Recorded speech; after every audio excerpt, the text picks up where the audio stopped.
мясо тушу с луком.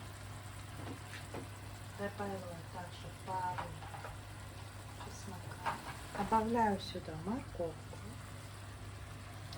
У меня подсушенное мясо, не свежее, подсушенное, посоленное мясо, как бывает у казахов. Без ГМО. Перец, чеснок, зелень. Да?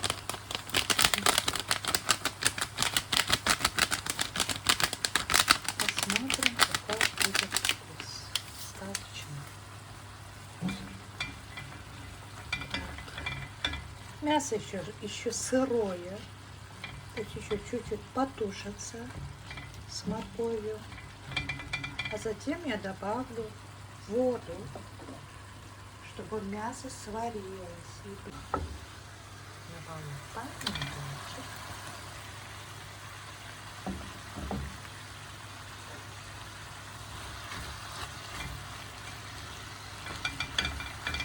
Так вкусно пахнет, да? Давайте еще 5 минут потушим. Потом уже добавлю воду.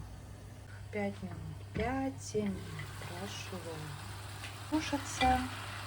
Влаги осталось мало. Не будем ждать, пока вот эта влага испарится. Подержитесь здесь.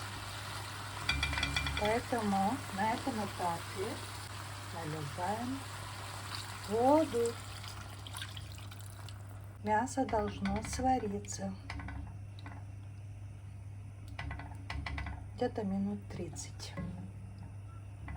Затем добавим рис и будем доваривать.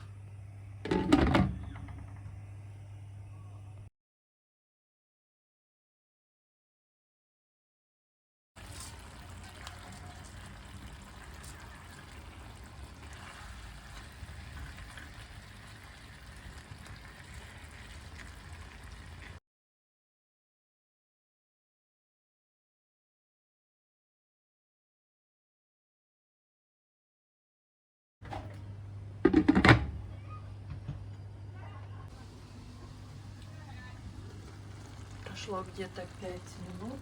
Я убавила огонь. Вот так вот.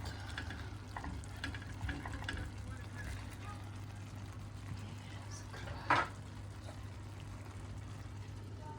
Думаю, минут 20 постоит. Прошло 25 минут. Я выключаю и оставляю еще на 15 минут, чтобы рис пропитал оставшуюся влагу. Хочется вот эту влагу убрать, конечно, со сковороды. Я сейчас попробую убрать вот эту влагу аккуратненько, потом обратно закрою. Опа! Вот эту влагу надо вылить. Выльем. Здесь уйма посуд, не обращайте внимания, это реальность. Вытерла я даже. И закрываю. И пусть постоит еще хотя бы 10 минут. Вот, на вид вроде ничего. Так, 10 минут прошло, смотрите, влага образовалась здесь. Капельки воды. Тоже уберем сейчас вот эту воду. Думаю, можно уже кушать. Вот, теперь крышечка чистенькая. Все, будем ложить в тарелку. В Пиндошке, в Пиндодо купила вот такую лопатку, специально для риса. Если верить рекламе, то рис не прилипает к лопатке. Обычно же прилипает. Вот, теперь можно, думаю, перемешать. Вот. Во-первых, сковорода хорошая, не подгорает. Хотя, как вы видели, воды я налила не так уж много. Вот как подгорело, вот. Это же нормально. Перемешали. Давайте вот эту кость сразу положим, уберем отсюда.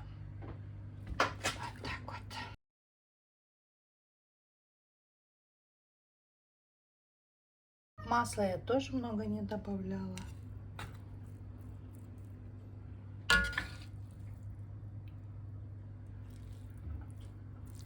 Сын любит мясо, поэтому положу побольше.